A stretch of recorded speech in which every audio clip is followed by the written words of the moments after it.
Hey, what is up, fellow organizational managers?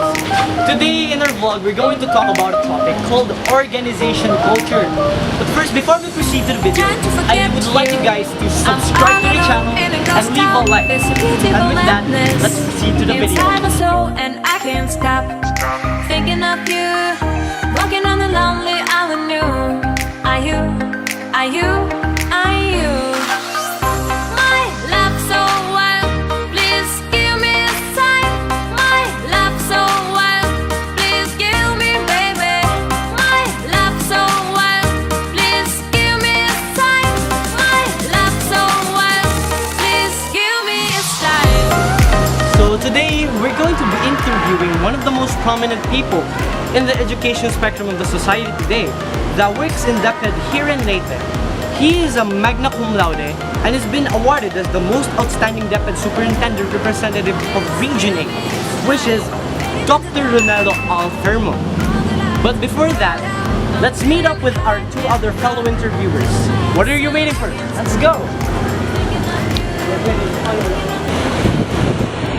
Hi guys! I'm Veronica Filio, and I'll be your companion to interview Dr. Firmo about organizational management culture.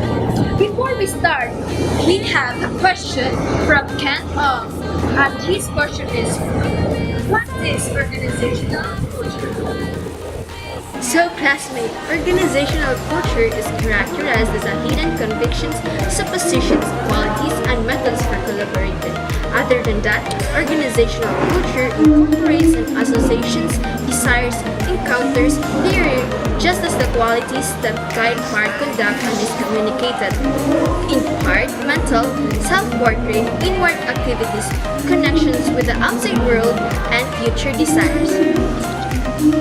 That's it guys, I hope I've answered your questions clearly, but hey, there's more! We still have to meet our new interviewer. Follow me! Oh. Hi guys, I'm Faye and I'm gonna be with you as we interview Dr. Firmo. But before we start, there's a caller and would like to ask a question about organizational culture. Hi classmate, hello classmate. I just want to ask, how is organizational culture created and communicated? Okay, Vitalia, it's a nice question. So the question is, how is organizational culture created and communicated? Organizational culture is created by a variety of factors: founders' values, preferences, industry demands, and early values goals of the company. The culture consists of shared beliefs and values established by leaders and then communicated or reinforced through various methods by shaping employees' perceptions, behaviors, and understanding. A culture illustrates how people should behave, which can help employees reach their goals. Leaders can create and also be created or influenced by many different workplace cultures. How is organizational culture communicated? It's by explaining what the culture is and why does it matter. And also, it's very important to educate the people by leading them with the organization's culture. It is also to thread culture through everything you do by incorporating it into the day-to-day communication. And for the new employees, by simply showing them how are things done, and by that, they will naturally embody the culture of the organization. I hope I was able to answer your question, Vitalia. That's all. And now we're going to DepEd to interview Dr. Firmo. Let's go.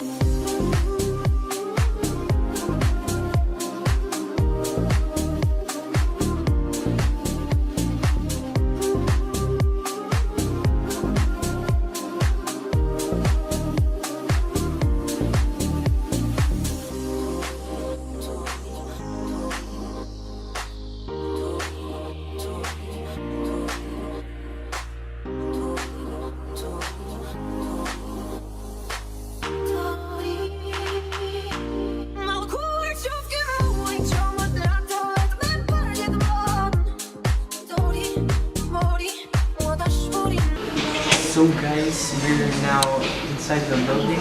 You're about to interview Dr. Ronelo Firmo. Wish us luck. Fighting. Good afternoon, sir. Can you introduce yourself? I am Ronelo D. Firmo, the school division superintendent of the division of Leyte. DepEd Leyte division is the biggest division in the region, with more or less 16,000 teaching and non-teaching personnel being supervised by the division office.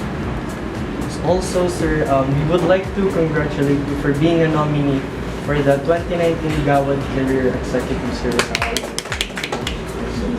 And we would like to ask, what was your journey like to attaining the position you have now?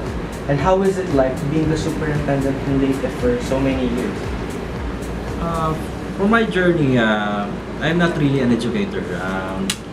I started my career in the Philippine Science High School. First, I was appointed as a science research assistant. Then after that, I was promoted as registrar. Then later on, I decided to go to the teaching profession. So I was appointed as a special science teacher, handling social science and values education. I stayed there for 11 years at the Philippine Science High School. And then I decided to look for greener pasture because I consider myself there as we consider the humanities department as somewhat as a second class group, wherein there's a limited chance of being promoted. So I decided to join the Department of Education only in 2005. So before I was appointed as superintendent, I worked first as a senior education program specialist in the regional office. So I worked there for 1 year. Then after that, I was appointed as assistant superintendent in the division of Firmo. I worked there for 4 months. Then I was transferred as assistant superintendent in Biliran for 3 months before I was designated as the superintendent of the division of Tacloban in 2007, February 2007. So I was able to work in the division of Tacloban for 5 years. Then after that, I was transferred to Northern Samar Division in 2012. I was able to work there for 1 year and 6 months. Then after that, I was transferred to DepEd Leyte in 2013. The real challenge was really working in DepEd Leyte. When I was assigned in DepEd Leyte, that was the time of Typhoon Yolanda. It was very much difficult. Considering that DepEd Leyte is the biggest bureaucracy in the entire region. At the same time, we were affected by Typhoon Yolanda, so it was very much difficult on our part. But because of, I don't know, it might be because of a very good, strong partnership with stakeholders, the INGOs, the NGOs, and other government agencies who were very much willing to help the Department of Education. So we were able to rise up in just a short period of time. So despite of the extent of the damage caused by Typhoon Yolanda, just imagine 80% of the schools in DepEd Leyte were affected by Typhoon Yolanda. So no classrooms, no textbooks. So it was really a challenge on our part. But because again of the very strong partnership with the government agencies and the government, non-government organizations, so we were able to improve it's a fast-track rehabilitation of the affected schools.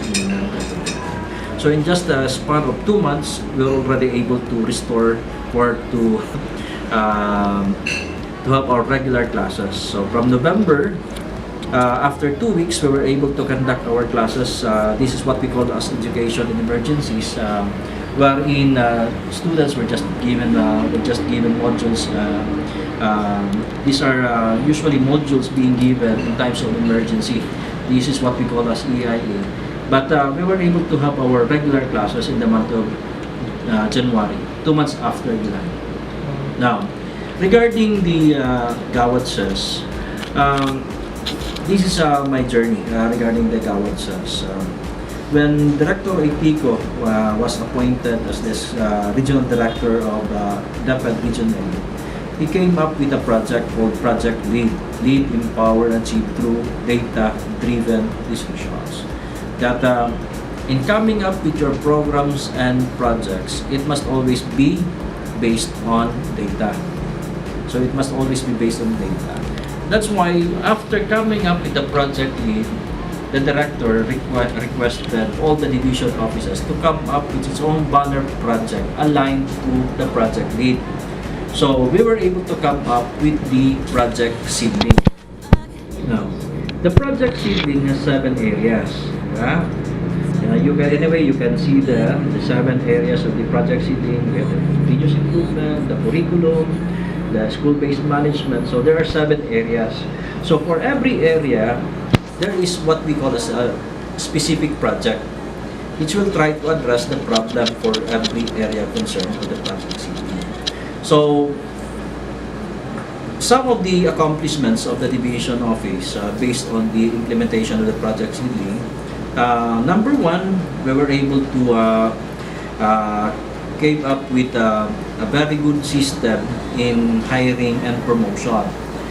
Because previously it was very much difficult on the part of the division office to come up with a transparent, an objective, and a fair ranking of teachers.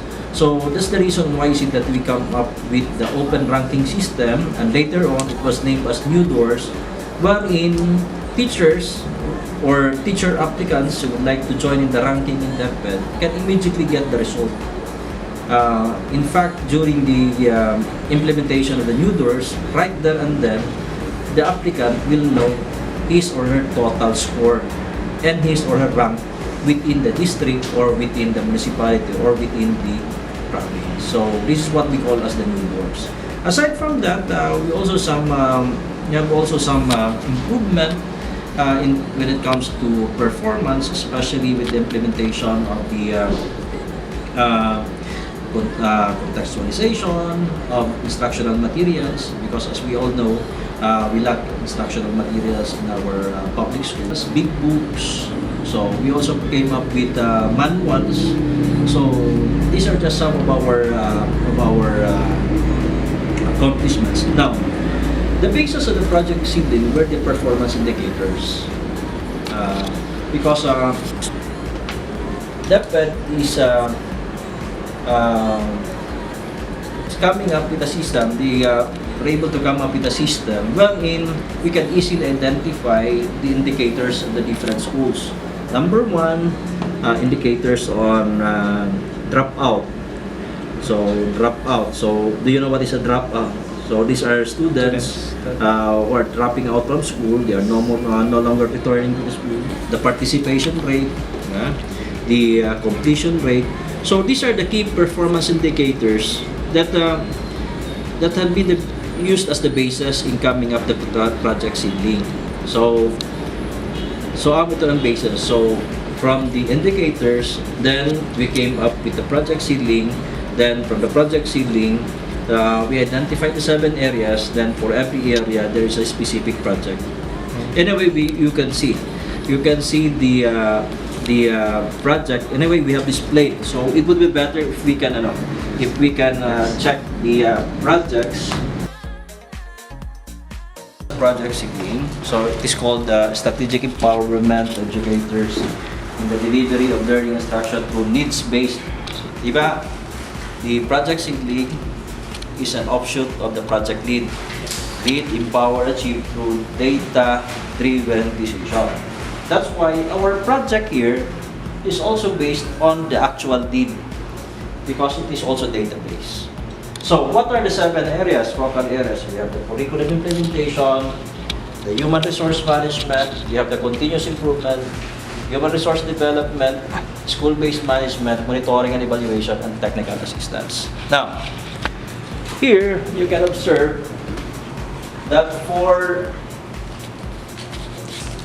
Project Cradle, which is on curriculum, we came up with a project Cradle. So this is Project Cradle and the curriculum implementation and learning management. So these are the products: big books, the strategic intervention materials, the manuals, is what I have been talking about. Then after that, for the human resource management, we came up with Project Miss Lay. So that was my discussion on the new doors, the ranking system. Then for continuous improvement, we have the LICIT-E. So leaders empowerment through continuous improvement technology. So these are the projects. We have the records management, the process on how to save children at risk of dropping out.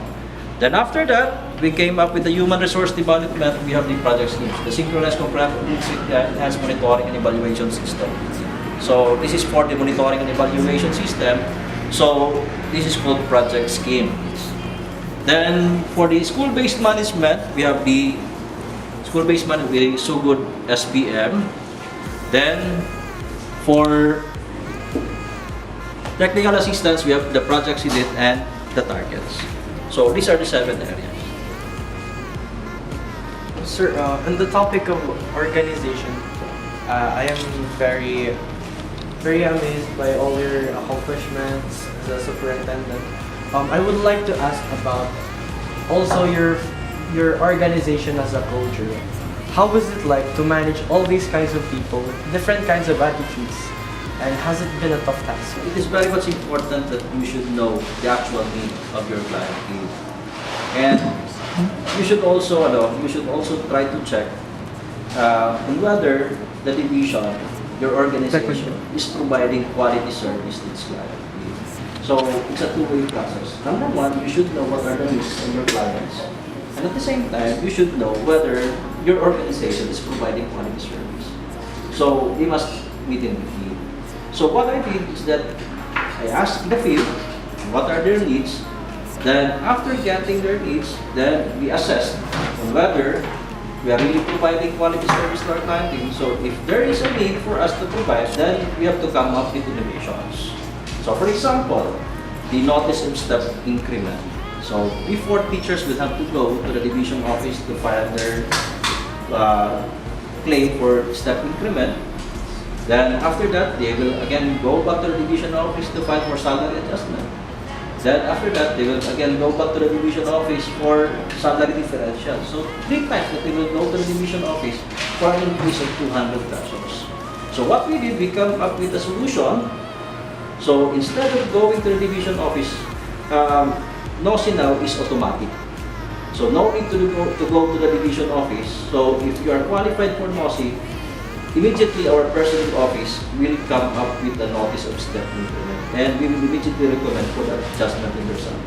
So teachers will no longer go to the division office, because just imagine if you are from Nikhaella, for a salary increase of 200 pesos through step increment, you have to spend around 500 pesos of fare, and you will go back to the division office 3 times. So for an increase of 200, you will be spending 1,500.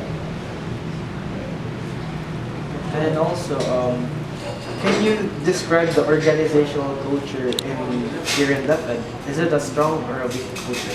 As of now, I can say it is now strong. Because again, as I've said, because of the continuous improvement that we are implementing in the division office. Because again, we are asking feedback coming from the field. So if there are more urgent need that has to be addressed, then we come up with innovations and solutions. So we immediately address all the concerns being raised by our client, especially the teachers. Organizational culture affect the manager's performance as well as the employees. Now, if the leader is very much innovative, and the leader knows how to listen, what are the needs of the client field, I'm sure that the organization will become successful.